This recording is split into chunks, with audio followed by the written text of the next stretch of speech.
그 추미애 쪽 변호인이라고 그래야 됩니까? 법무부 장관 법무장 변호인들은 어차피 징계위원회에서 해임될 건데 이거 직무를 복귀시킬 실익이 없다 이렇게 주장하잖아요.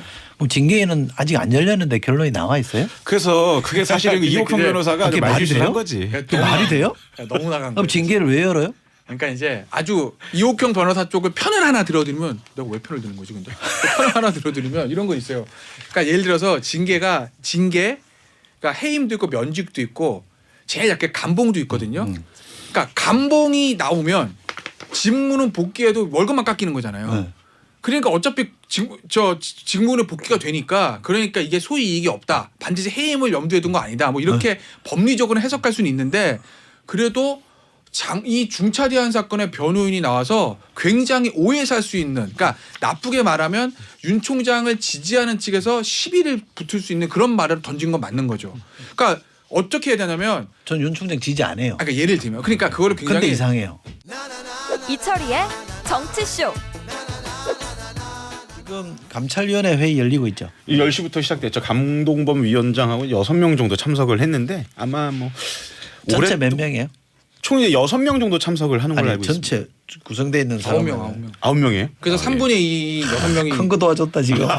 지금 몇 명이지 지금 이러고 있었는데. 3분의 2가 해서 임시회 연 거 아니에요. 그 정도는 확인하고 있어야지 말이야. 법조 죄송합니다. 반장께서 말이지. 죄송합니다. 그 6명이 모였어요? 예, 근데 대체로 그분들은 예. 참석한 6분들은 좀 본인 입장들을 얘기하신 분들 아니에요? 저희가 뭐 다 개별적으로 취재는 했고 네. 취재했고 이제 오늘 뭐 8시 뉴스로 좀 입장을 좀 전달을 할 텐데 어떻게 나와요? 발표 안 해요 오늘? 감찰위원회 그래서 입장을. 형식이나 이런 것들은 아마 좀 위원장이 좀 다시 한번 정리를 좀 하지 않을까 싶은데 네. 현재까지 제가 파악한 기류로는 추미애 장관에게는 좀 우호적이진 않은 것 같다. 그건- 자 그러면 잠깐만요. 저도 SBS에서 출연료를 받고 있으니까 예. 8시 뉴스에 뭐 나와요? 이제 오후에 이제 회의 끝나고 취재를 해봐야지 그거는.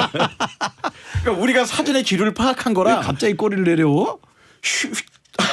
회의 이후에 정리된 거랑 저희가 좀 확인을 좀 해봐야 될 것 뭐가 같아요. 있는 것 같습니다. 근데 이건요. 기다려보고요. 취재고 뭐고 할 것도 없는 결과가 나와 있는 게 왜냐면 나왔어요? 원래 감찰위원회가 정기회가 있고 임시회가 있거든요. 그러니까 정기회를 내일이 징계위원회잖아요. 올 12월 10일 날 잡아놨어요 법무부에서 그냥 정기 회의를. 근데 외부 위원들이 야 뭔 소리야? 징계 전에 감찰을 붙어야죠. 선감찰 후징계인데 임시회 열어줘. 그것도 징계 전에. 그래서 외부 위원들이 그렇게 해가지고 오늘 잡힌 거거든요. 그러면은 징계에 대해서 문제를 제기하기 위해서 감찰위원회를 징계위원회 전에 열어달라고 하지. 아니 근데 뭐 징계하는 게 맞지 뭐 이러면은 굳이 뭐 징계위원회 전에 감찰위원회 해달라고 하겠어요? 그냥 10일 날 하고 집에 가면 되지. 근데 포인트가 그러기 때문에 약간 좀 다른 건 뭐냐면 응. 이분들이 그 윤석열 총장 징계 여부에 적절하냐 아니냐 이 부분에 대해 화가 난 게 아니에요 지금. 이분들은 패싱 당했다? 네, 11월 3일 날 감찰위를 반드시 거쳐야 된다는 의무 규정을 감찰위의 의견을 들을 수도 있다라고 이제 바꿨잖아요. 임의 규정으로. 임의 규정으로. 네. 근데 이게 통보가 안 됐다는 거죠. 아, 이게 본인들에게? 불쾌한 거예요, 이분들은. 어허. 네. 그러니까 선감찰 후징계잖아요. 말씀하신 대로 징계가 적절하다 아니다라고 판단할 수는 없겠지. 그러니까 대신 아마 감찰위원회는 야 징계를 하려면 특히나 지금 뭐 재판 뭐 사찰 의혹 이런 걸 하려면 그거에 대해서 사실관계 감찰을 해보고 나서 징계를 하든지 말든지 해야 될 거 아니냐.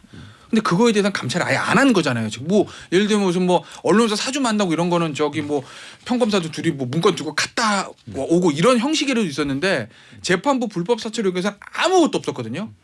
형식적인 절차 자체가. 잠깐만요. 그러니까 그거 먼저 하고 네? 감찰부터 해라 이 얘기를 잠깐만요. 할 거라는 그러면 거죠. 감찰위원회가 결정하는 사안이 예.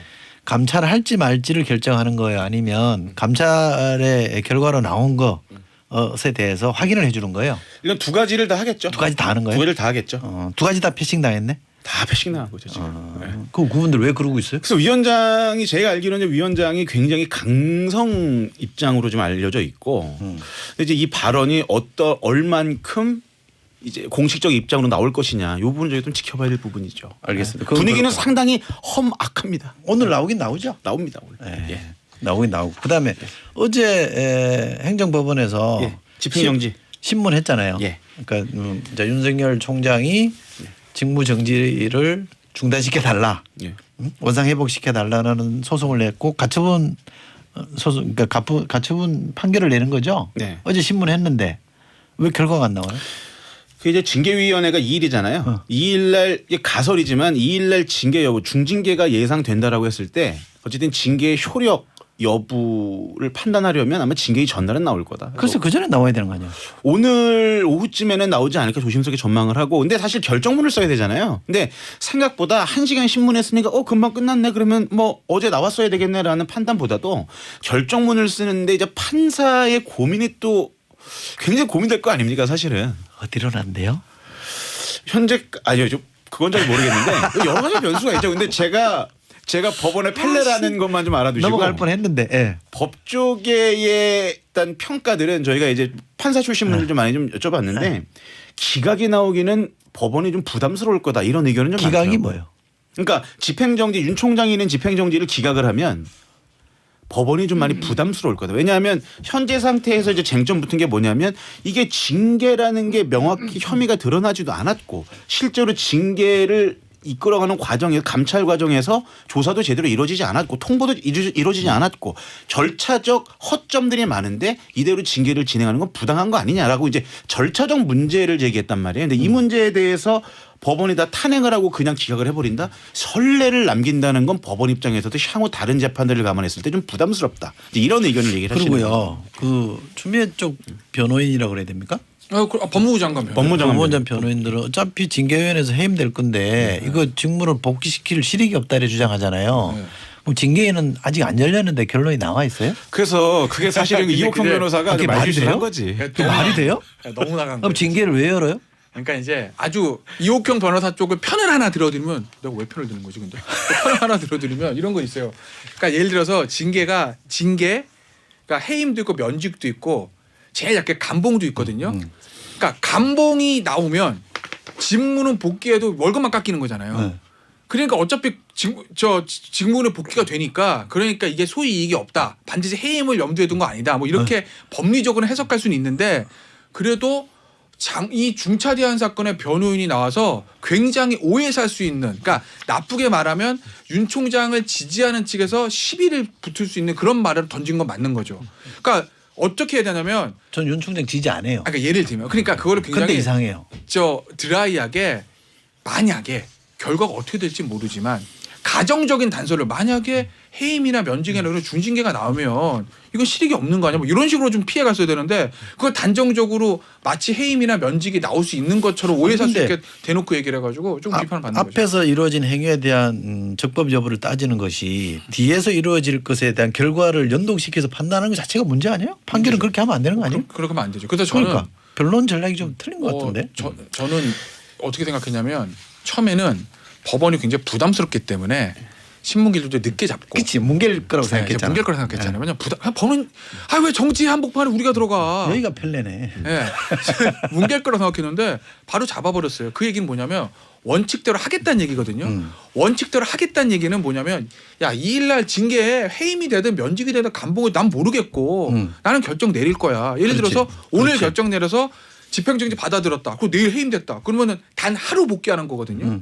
단 하루 복귀하는 한이 있더라도 나는 그냥 원칙대로 할 거야라는 입장을 밝힌 거기 때문에 그렇기 때문에 이제 저 법무부 장관 측 대리인이 뭐 저 징계위원회 무슨 저 해임 나올 거를 마치 알고 있는 듯하게 오해 살 수 있는 발언을 한 건 조금 정치적으로 미숙했던 거죠. 취재를 해보시면 양쪽 다 변론 주장을 취재해봤을 거 아니에요. 예. 양쪽의 주장이 뭐예요? 핵심 논지가 뭐예요? 그러니까 그 아까 말씀드렸다시피 그 윤 총장의 입장은 절차적 하자가 있기 때문에 이건 부당하다. 득차적 흠결. 명확합니다. 더 나아가면 아니 살아있는 권력을 수사했다고 해서 이런 식으로 나를 징계를 주는 건 검찰의 중립성에 중대한 침해다. 그건 주장이고. 그렇게 주장도 하고 있는 거고. 근데 법무부 쪽 입장은 생각보다 굉장히 좀 단순 명백합니다. 아까 말씀드렸다시피 이옥홍 변호사 얘기해요. 아니 내일이면 징계위야. 실익이 없어. 하루잖아. 라고 얘기를 한단 말이에요. 근데 제가 보고 싶은 부분은 뭐냐면 이 운명의 하루가 청와대나 추미애 장관 입장에서는 대단히 중요합니다. 하루 직무정지 인용이 되잖아요. 그러니까 그 집행정지 인용이 되잖아요. 그래서 윤석열 총장이 복귀를 합니다. 그럼 복귀해서 제일 먼저 뭐가 기다리고 있느냐. 구속영장이요. 월성 1호기 산자부 전현직 공무원에 대한 구속영장 청구 지시가 기다리고 있습니다. 전 그걸 제일 먼저 할 거고 그걸 마지막 업무로 할 가능성이 높다고 봅니다.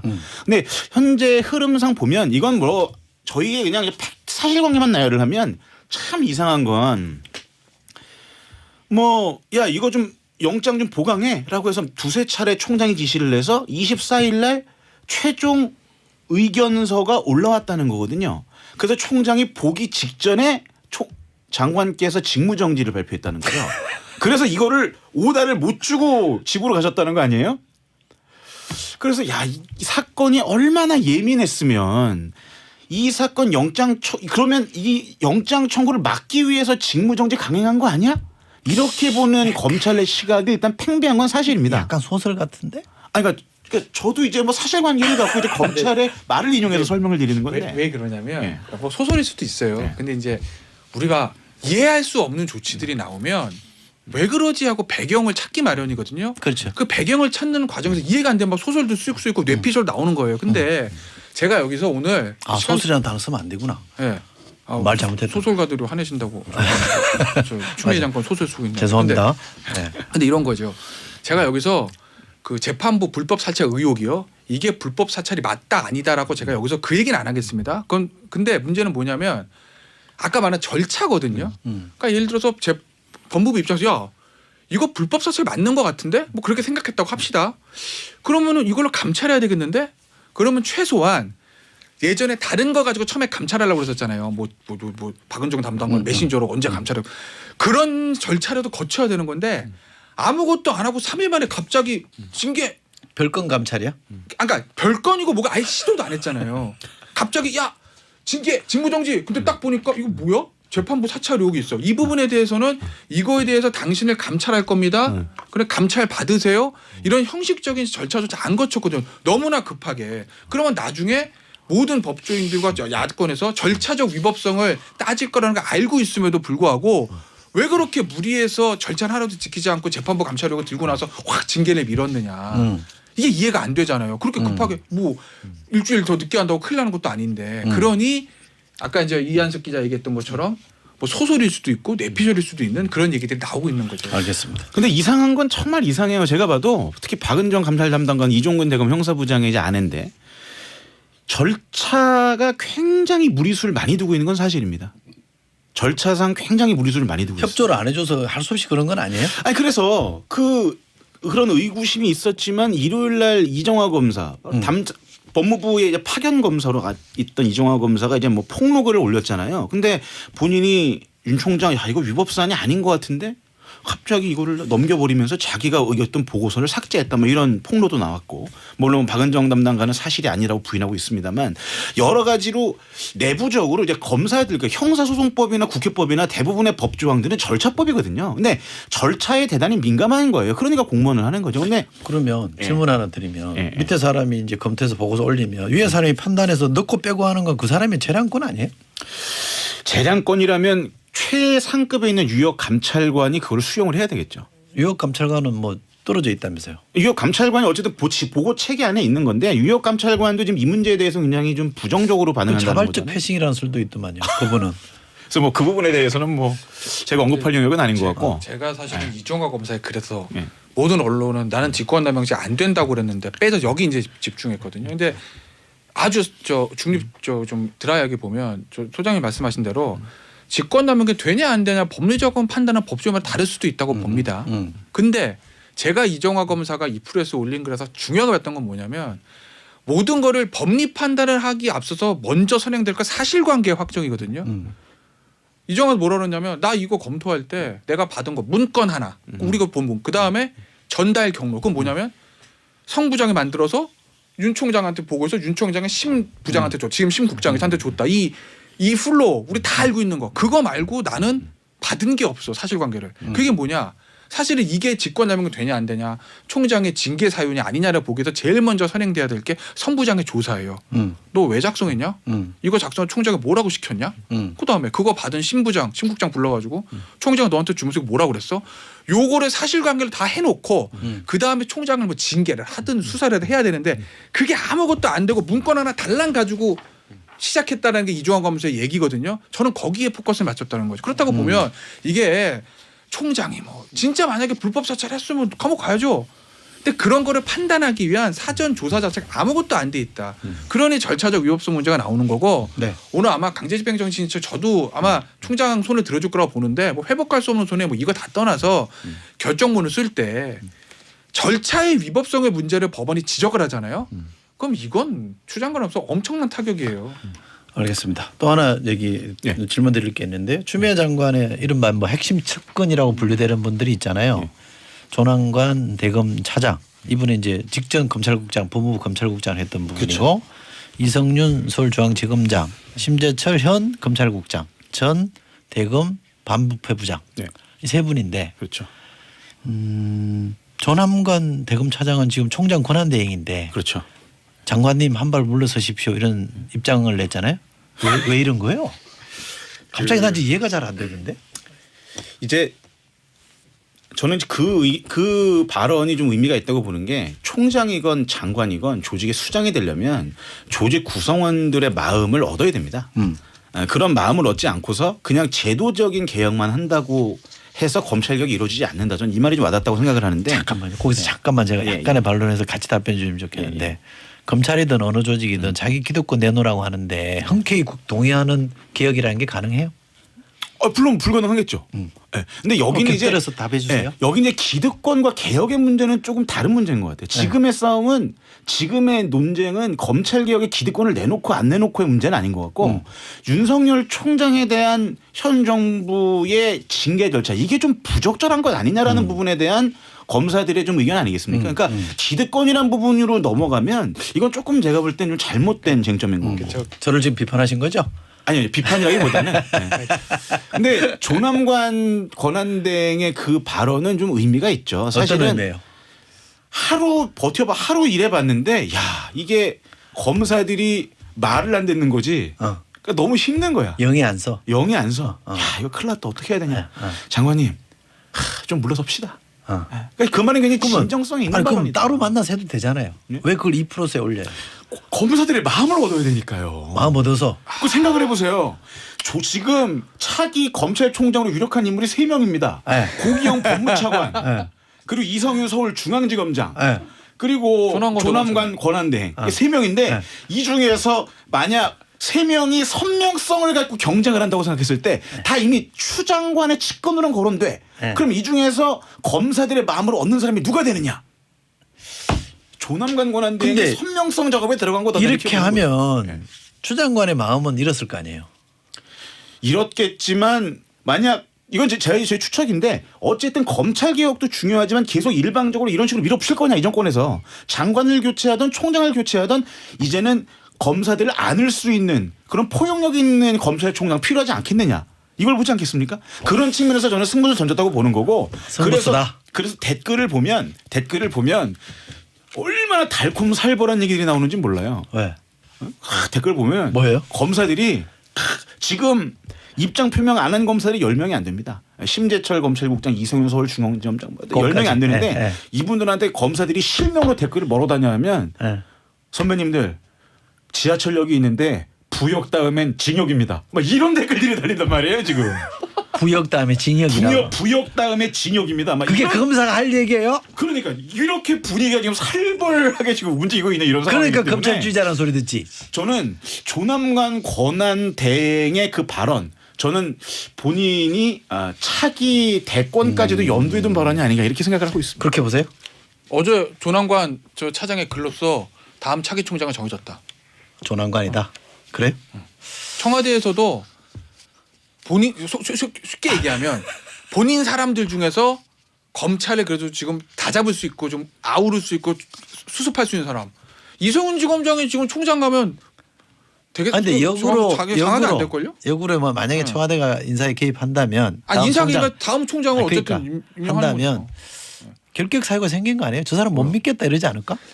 글쎄요. 근데 기본 자체가 글쎄 제가 말씀드린 자기들 그러니까 정권의 우호적인 사람들 중에서 검찰 조직을 지금 다 잡을 수 있는 사람을 찾는다는 거죠. 왜냐하면 보세요. 조남관 차장이요. 노무현 정부 청와대 특감반장 출신이에요. 그러니까 기본적으로 현 청와대 핵심 세력은 그래도 우리랑 코드가 맞는다고 볼 거예요. 뭐 사람 속마음 다 알 수는 없지만.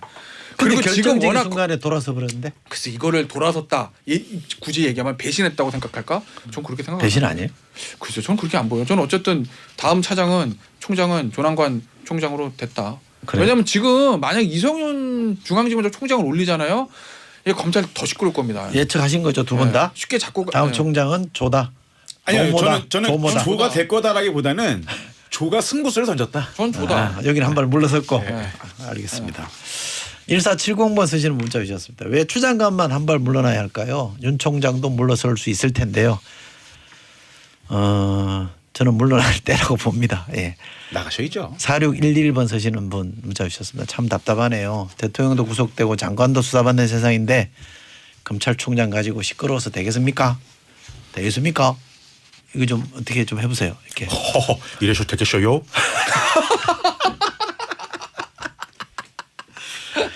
검사들 잘하세요. 예.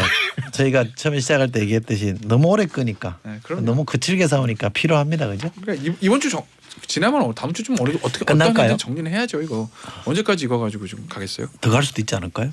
뭐 더 가면 저희에서는 아이템 폭발인데 아이템 폭발이 중요한 게 아니라 정부에 지금 할 일이 많잖아요. 나라에 할 일 많죠. 코로나도 안 좋고 경제도 안 좋고. 알겠습니다. 저희가 많이 기다렸었는데 역시나 많은 것에 대한 이해를 도와주신 두 분께 고맙다는 인사를 드리면서 커피 하나. 보내드리겠습니다. 고맙습니다. 감사합니다.